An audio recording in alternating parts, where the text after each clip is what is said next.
نتیجہ یہ ہوا کہ کلیش تھا، مسلمان ونر تھے، اور اس کا نام کیا، مسلمانوں نے ساری دنیا کو جوتے مارے تھے، رشیا ہم سے پٹا، برطانیہ ہم سے پٹا، فرانس ہم سے، سب کچھ ہوا، سب کچھ.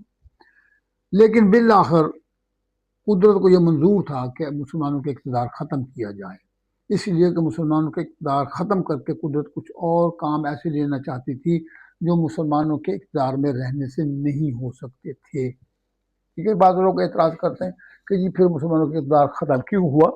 اپنا اسی حربی جنگ اور اس پورے عرصے میں مسلمانوں کا رویہ غیر مسلموں کے بارے میں، ہندو، عیسائی، یہودیوں کے بارے میں بڑا پازیٹیو رہا. یعنی یہودیوں کی تاریخ کی ایک کتاب ہے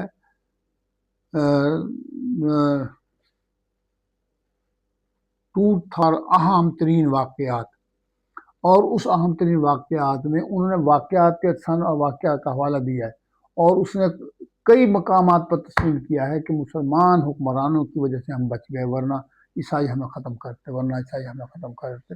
وہ کہتا ہے جب اسپین میں مسلم اقتدار ختم ہوا تو عباسی خلفاء نے بحری جہاز بھیج کر جہاں مسلمانوں کو وہاں سے نکالا، ہمیں بھی نکالا. اب اصل مسئلہ کیا ہے؟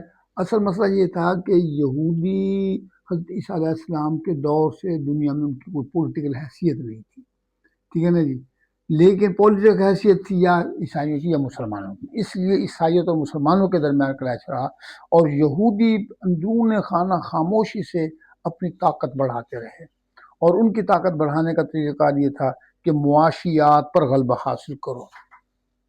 ٹھیک ہے جی، ہوتا گیا.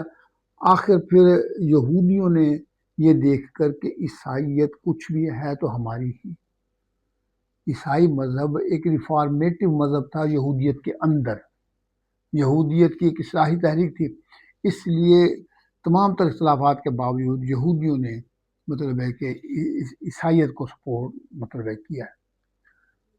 تو اب انہوں نے یہ کیا، یہودیوں نے یہ کیا، بڑا ایک ہاتھ مارا کہ 18ویں صدی عیسوی میں ایک یہودی تھا، اس کا نام تھا کیا نام، اسٹیٹ کے نام سے اس نے کتاب لکھی، اور اس نے پہلی مرتبہ یہ ویژن دیا کہ ایک یہودی ریاست ہونی چاہیے.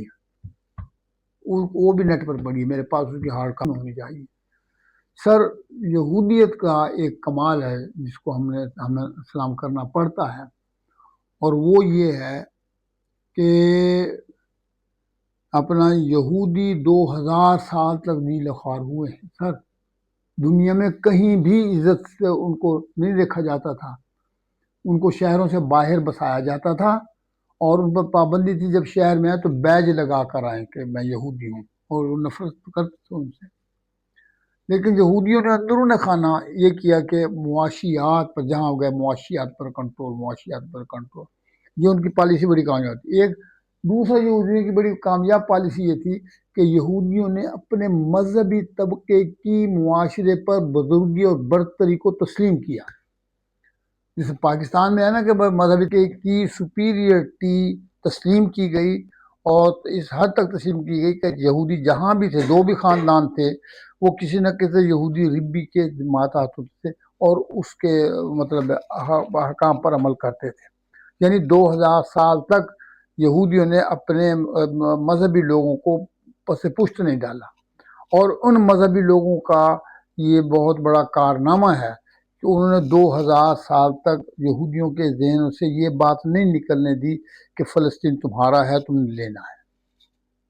ٹھیک ہے سر، تو اس پر کتاب بھی ہے یعقوب شائق کی، فنڈامنٹلزم ان اسرائیل، بڑی اہم کتاب ہے، اور بڑے اس میں وہ بلکہ طلبی یونیورسٹی میں کیمسٹری کا پروفیسر ہے، تو اس نے وہ بڑی تحقیق خیز کتاب لکھی ہے. یہ تھا. اب ہوا یہ کہ یہودیوں نے بھی عیسائیت کا ساتھ دیا، اور اپنا اتفاق یہ کہ 1857 میں ہندوستان میں مسلمانوں کا اقتدار ختم ہو گیا.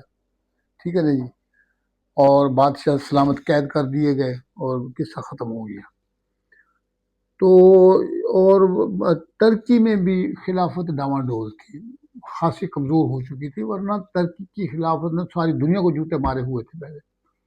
اچھا، دشمنیاں تو بقائم تھی، تو جناب ترکی کی خلافت کو پھر انہوں نے جب جنگ عظیم اول ہوئی، جو اصل عیسائی دنیا کے درمیان جنگ تھی، اس میں ترکی کو بھی گھسیٹ لیا، اور ترکی کو جب گھسیٹا تو ترکی جو تھا وہ زیادہ دیر نہ لڑ سکا اور شکست کھا لیا۔